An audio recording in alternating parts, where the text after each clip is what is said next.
അങ്ങനെ പതിയെ കേരളത്തിലെ പ്രതിപക്ഷ നേതാവിൻ്റെ റോൾ ഏറ്റെടുത്തിരിക്കുകയാണ് മറിയക്കുട്ടി എന്ന് വേണമെങ്കിൽ പറയാം. സംസ്ഥാന സർക്കാരിനും വിശേഷിച്ച് പിണറായി വിജയനുമെതിരായ പ്രതികരണങ്ങൾ തേടി മാധ്യമങ്ങൾ സാധാരണ സമീപിക്കുന്നത് പ്രതിപക്ഷ നേതാവിനെ ആയിരുന്നെങ്കിൽ ഇപ്പോൾ പകരം മറിയക്കുട്ടിയുടെ പ്രതികരണം തേടുന്ന അസാധാരണ കാഴ്ചയാണ് കാണുന്നത്. പ്രതിപക്ഷ നേതാവിന് പോലും ഇല്ലാത്ത തിരക്കാണ് ഇപ്പോൾ മറിയക്കുട്ടിക്ക്. തൃശ്ശൂരിൽ പ്രധാനമന്ത്രി നരേന്ദ്രമോദിയുടെ പരിപാടിയിൽ പങ്കെടുത്ത മറിയക്കുട്ടി അവിടെ നിന്നും നേരെ തിരുവനന്തപുരത്തേക്കാണ് വണ്ടി കയറിയത്. സെക്രട്ടേറിയറ്റിന് മുൻപിൽ പുതുതായി രൂപം കൊണ്ട സേവ് കേരള ഫോറം എന്ന സംഘടനയുടെ പരിപാടിയിലാണ് മറിയക്കുട്ടി പങ്കെടുത്തത്. പ്രതിപക്ഷം ഉയർത്താറുള്ള എല്ലാ രാഷ്ട്രീയ വിമർശനങ്ങളും മറിയക്കുട്ടി ഏറ്റെടുത്തിരിക്കുകയാണ്. ഇതോടെ പ്രതിപക്ഷ നേതാവ് VD സതീശന് പ്രത്യേകിച്ച് റോൾ ഒന്നുമില്ല എന്ന അവസ്ഥയാണെന്നും പറയാം. അവരുടെ വാളയാറ് 2 കുഞ്ഞുങ്ങളെ കൊന്നു, ഒരു കുഞ്ഞിനെ കിട്ടുവാൻ അപ്പം ഇവരുടെ ഗുണ്ടകൾ തന്നെ ഈ കൊല്ലണം. എനിക്ക് പ്രശ്നമുണ്ട്. ഞാൻ പ്രധാനമന്ത്രി കാണാൻ എങ്ങനെയാ പിടിച്ചോളും ഇങ്ങനെ അല്ലെങ്കിൽ ഒരു കെട്ടി പിടിച്ചാർന്നോ ഇതുപോലെ ഉമ്മാച്ചൻ ഉണ്ടോ? എനിക്ക് കേസ് എടുക്കാൻ ഒന്നുമില്ല എന്നവിടെ. എൻ്റെ സങ്കടം പോയിക്കാനും എൻ്റെ ജനങ്ങളുടെ കാര്യം പറയാൻ പോയതാ, വേറെ ഒന്നും പോയതാ. അത് ഞാൻ കാണിച്ചു തന്നല്ലോ, ഞാൻ കാണിച്ചു തന്നില്ലേ? ഇതുകാലം ഞാൻ കാണിച്ചാർന്നോ? എനിക്ക് കള്ളിയില്ലാത്ത എനിക്കെന്നാ ഉണ്ടായി പറയട്ടെ. എനിക്ക് കള്ളിയില്ലാത്ത ചട്ടി പിടിച്ചത് മാത്രമേ ഉള്ളൂ. ഈ കൊള്ളയടിച്ചിട്ടില്ല, സ്വർണം കാക്കാൻ പോയിട്ടില്ല, പള്ളിവാസിൽ ഇതിന് എനിക്ക് ഒതുക്കാനില്ല. എനിക്ക് ഒറ്റ പ്രശ്നമുള്ളൂ, ചട്ടി പിടിച്ച കേസ് അത്രയേ ഉള്ളൂ എനിക്ക് ഒതുക്കാൻ. ഇവർക്ക് നിക്കക്കള്ളിയുണ്ടോ? മാസപ്പടി മകള് മേടിക്കുന്നില്ലേ? ആ മാസപ്പടിയിൽ ഒരു ഓഹരി അല്ല എന്ന് ചോദിച്ചേ. ഞങ്ങൾ ജനങ്ങളുടെ നികുതി പിരിക്കണ കാശ് അതിലൊരു ഓഹരി ഞങ്ങൾക്ക് വേണമെന്നാണ് പറഞ്ഞത്. പ്രതിപക്ഷ പ്രതികരണങ്ങൾക്ക് പകരം മാധ്യമ തലക്കെട്ടുകളിൽ സ്ഥിരം ഇടം പിടിക്കുന്നത് മറിയക്കുട്ടിയായി മാറിയിരിക്കുകയാണ്.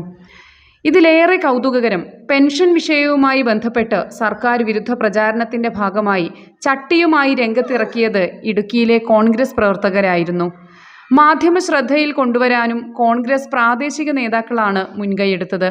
രമേശ് ചെന്നിത്തല, K സുധാകരൻ എന്നിവർ നേരിട്ട് മറിയക്കുട്ടിയുടെ വീട് സന്ദർശിക്കുകയും വീട് അടക്കമുള്ള സംരക്ഷണം ഉറപ്പു നൽകുകയും ചെയ്തു.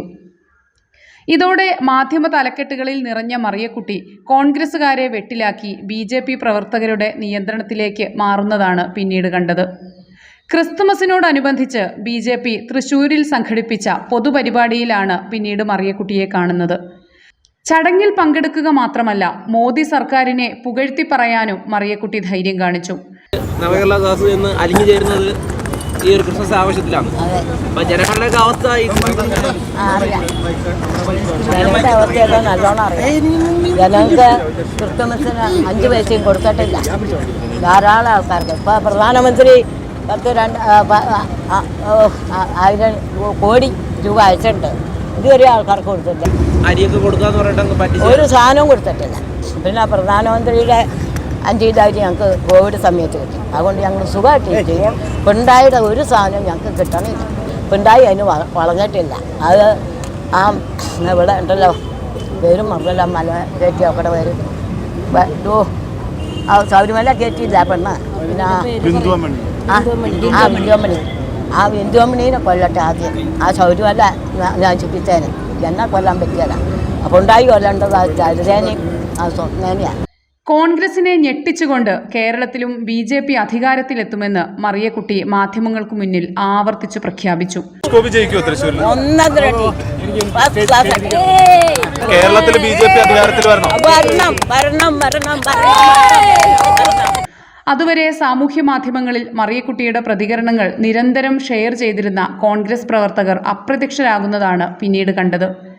പിന്നീട് മറിയക്കുട്ടിയെ കാണുന്നത് നരേന്ദ്രമോദിയുടെ കൂടെ തൃശ്ശൂരിലെ വനിതാ സംഗമ വേദിയിലാണ്. അവിടെ നിന്നും തിരുവനന്തപുരത്തെത്തിയ മറിയക്കുട്ടി സംസാരിക്കുന്നതും BJPയുടെ താൽപ്പര്യങ്ങൾ മുൻനിർത്തിയാണെന്നാണ് സൂചന. എന്നാൽ മറിയക്കുട്ടിയുടെ വിഷയത്തിൽ തുടക്കത്തിൽ പ്രതികരണങ്ങൾക്കിറങ്ങിയ CPM അപകടം തിരിച്ചറിഞ്ഞ് ഇപ്പോൾ പൂർണ്ണമായി അവഗണിച്ച മട്ടാണ്. ലോക്സഭാ തെരഞ്ഞെടുപ്പ് അടുത്ത ഘട്ടത്തിൽ മാധ്യമങ്ങൾ പ്രതിപക്ഷ നേതാവിനേക്കാളും മറിയക്കുട്ടിക്ക് പ്രാധാന്യം നൽകുന്നത് കോൺഗ്രസിനെ ശരിക്കും വെട്ടിലാക്കി.